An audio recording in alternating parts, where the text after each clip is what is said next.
Now that I have a Raku kiln and at least one successful fire, let's try to glaze some pots.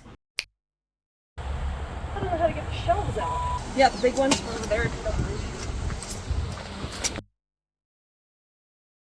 So I spent the last couple of weeks creating some pots, getting them fully dried and bisque fired in order to glaze up. So now that I have a bunch of lovely bisqueware, I'm going to clean it up a bit with this stone that helps you sand off the sharp edges of your pots. You know, things like little beads of clay or whatever. This thing just knocks them right down just like sandpaper. It's kind of weird, but it's kind of great.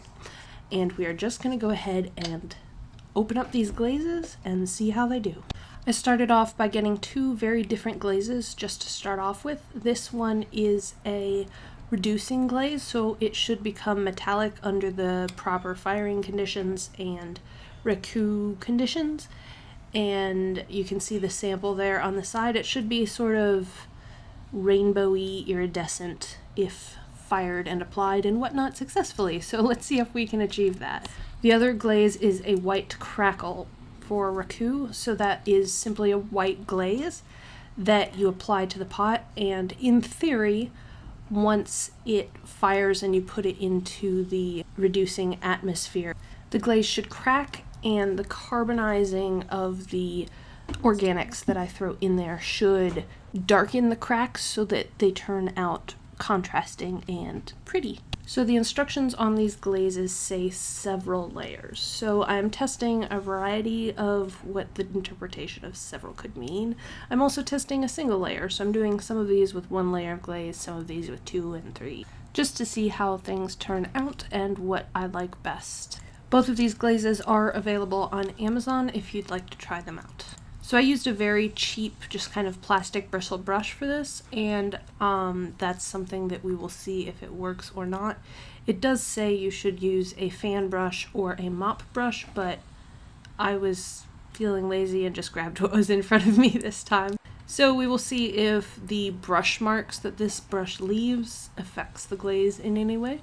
So aside from a very, very fast firing time and really high or wide temperature swings with Raku, the other thing that you can do is create this reducing environment that I mentioned.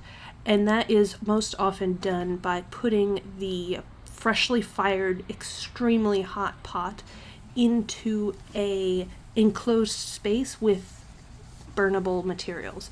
These materials burn out the oxygen, which pulls some of the metals to the surface and creates some of the iridescence, and creating this carbonized, very black surface to any of the bare clay. This still is very much a budget kiln, and I have yet to purchase myself decent kiln posts, so I'm using failed bisqueware to hold up my shelves. But hey, it works. You can see I have these teeny tiny little posts, and these only, and notice here, this second shelf will cause problems later. But the idea of loading the kiln is just to get those glaze pots in there, and especially with glazeware, you do not want them to touch because the glazes can kind of stick together when they fire, as opposed to bisqueware that you can kind of stack together and put up against each other and it's fine. Glazes, you do not want them touching, but I do put them as close together as possible because these things shrink as they fire and they won't grow, so it should be fine if they're super close. As always, safety first, water any dry glass around. Also double check that your gas connections are leak-free, and light her up. This is always the fun part for me. I like to start with a very low flame and kind of ramp up over the first 15 minutes just to make sure that I don't accidentally shock some of the glass right at the beginning there. So I start as low as I can get it and then kind of ramp up. And obviously I need it maxed out to hit the temperatures we need to hit. While we're waiting for that to fire, I'm going to prepare some of my landing zones for these extremely hot pots.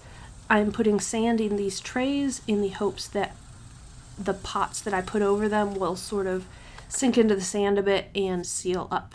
And I recently got this thermometer to double check everything and kind of keep an eye on things. You can install a thermocouple, but I opted for this laser thermometer gun, and we're just still learning, we're still trying. We might need that thermocouple down the road, but for now I really like being able to monitor it with this immediate sensing gun thing. Also preparing some of my organics, my burnable materials. I'm experimenting with a couple of different things, so I have dry leaves from the yard, I've got newspapers, which I know a lot of people use, as well as this sawdust. Not actually sawdust, it is animal bedding. It's 100% kiln dried cedar. You don't want to use sawdust just from your yard because the dust can actually be dangerous and explosive. But little fine wood chips is great. And now we're opening up and we have to work really fast to make sure that all of these pots stay super hot as we get them into these piles of burnable materials and get things going. So I'm starting off by putting the most important pots, the ones that I really want to work out, into this bucket. This is definitely something I've seen people use before, a metal bucket with a lid. I went ahead and put 3 pots in there, topped it up with some newspaper, and popped the lid on. So now that that is somewhat sealed, it's unable to suck in more oxygen and the fire will burn out the oxygen that's in there, creating a reduction environment, which again reacts with the metallic glazes, especially the black one that I applied earlier, and should bring out some really fun iridescence. I got a bunch of little metal containers from the dollar store and I'm just trying to use those to create little reduction environments, again sealing them down by poking them into the sand. I had less metal containers and space than the number of pots I had made, so I ended up having to double up or triple up on a couple of these, and I think that's where some of these didn't work out. I had to put 2 or 3 pots in under one container just to make sure that everything got into a reduction environment. And you can see that the smoke and everything that's going on there, that contributes to the carbonization that collects on the bare clay and creates the blackened effect. I don't know how to get the shelves out. I'm like, oh, I'm a genius. I got 2 layers of shelves in. Alright, wish me luck.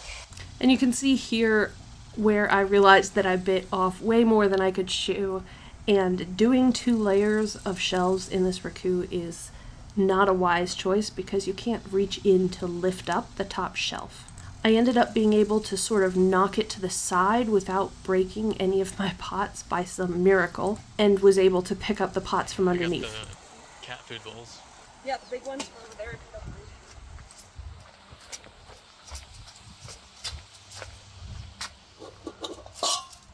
And I ran out of containers, so I ended up borrowing some cat food bowls from my yard kitty friends. Again, racing against time as these pots cool down incredibly fast now that I've opened the kiln. I'm just trying to get them covered and in this reduction environment as soon as possible. And once that's done, you have to wait about an hour before you can touch them. Here's another angle on that. You can see I've got the sand and then I've layered that pet bedding down, and I'm just throwing the pots on top and adding some more burnables on top and then sealing them up as fast as I can. After about an hour, this is what they look like. They're still a little bit warm to the touch. I recommend still using gloves if they're not completely cool. But I'm just popping them into my outdoor sink here and getting them washed off as best I can. It was interesting with this white, the charring, all that black stuff ended up sticking to the glaze as well, which I did not expect. And here we're opening that big container, which I was the most excited about. And it actually turned out the best. The dark pots, especially in here, are sort of the only black ones that really worked and did a little bit of that iridescing. You can see here the pot is still a bit warm. I'm feeling it through that welding glove a bit. But there's some cool iridescence happening a little bit, and I think that I can achieve more as I practice and figure out kind of best steps and whatnot.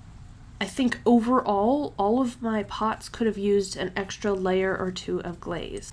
I did not run into any sort of dripping or running of the glaze, so I don't need to worry about it kind of dripping down the pot onto my kiln shelves.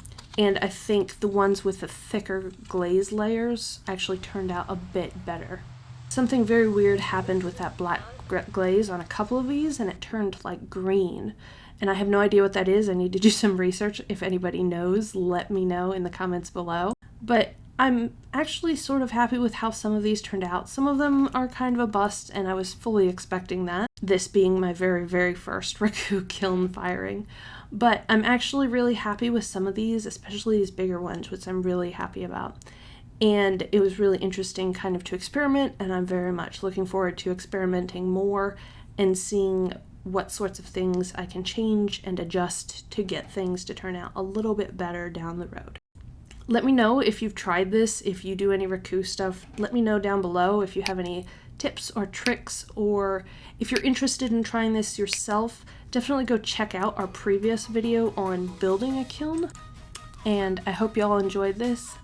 Like, subscribe, follow, all that good stuff. See you next time.